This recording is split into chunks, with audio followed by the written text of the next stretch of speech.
Mes chers amis, votre sagacité n'aura certainement pas manqué de remarquer que depuis 8 semaines, Donald Trump a mis en place un nombre impressionnant de mesures. Puis son installation à la Maison-Blanche, le voilà déjà lancé dans une véritable offensive politique bonapartiste.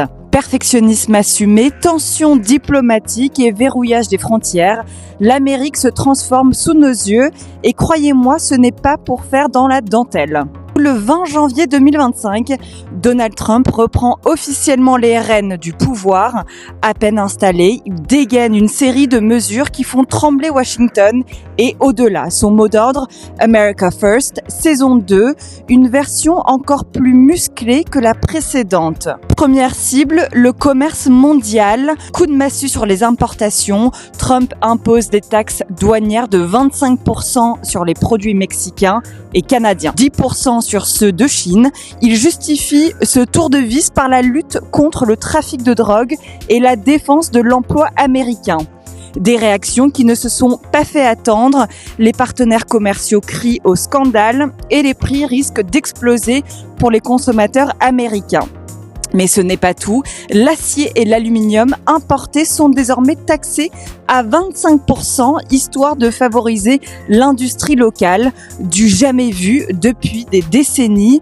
Ses partisans applaudissent, ravis de ce virage perfectionniste, tandis que les économistes redoutent une guerre commerciale mondiale qui pourrait faire tanguer les marchés. Sur le front international, Trump renverse la table et pas qu'un peu. Premier coup de tonnerre, il suspend l'aide militaire américaine à l'Ukraine, exigeant que Zelensky négocie avec Poutine. Stupeur à Kiev et chez les alliés européens qui redoutent que Moscou ne tire profit de ce revirement. Finalement, après des négociations en Arabie Saoudite, un cessez-le-feu temporaire de 30 jours est conclu et Washington lève la suspension de son aide militaire. Mais le message est clair, l'Ukraine ne pourra plus compter aveuglément sur l'oncle Sam. Autre coup dur pour l'ordre international, Trump claque la porte de l'OMS et coupe les vivres à certaines agences de l'ONU, accusant l'Organisation mondiale de la santé d'être inefficace et trop politisée.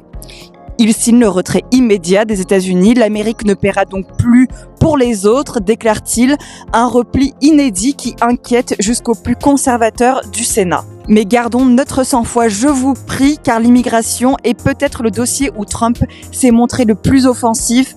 Dès son premier jour, il décrète l'urgence nationale à la frontière mexicaine et envoie l'armée en renfort. Vous savez, son fameux mur, il veut l'achever à tout prix, des barbelés, des barricades et une politique de tolérance zéro. Il parle même d'invasion migratoire, ce qui en dit long sur son état d'esprit. Autre décision explosive, la fin du droit du sol. Désormais, naître aux États-Unis de parents sans papier ne garantit plus la citoyenneté. Une mesure déjà attaquée en justice, tant elle semble anticonstitutionnelle. Mais Trump s'en moque et poursuit son entreprise de verrouillage, arrestation massive, rétention prolongée, refoulement immédiat des demandeurs d'asile. Il coche toutes les cases de sa promesse électorale sur l'immigration. Voilà donc un début de mandat pour le moins tonitruant, perfectionniste économique, bras de fer avec les alliés, repli stratégique et nous n'avons encore rien vu car Trump n'en reste pas là, il s'apprête à bouleverser la politique environnementale, sanitaire, judiciaire, éducation. Bref, on se retrouve dans la deuxième partie pour le reste du programme et vous allez voir, c'est tout aussi incroyable.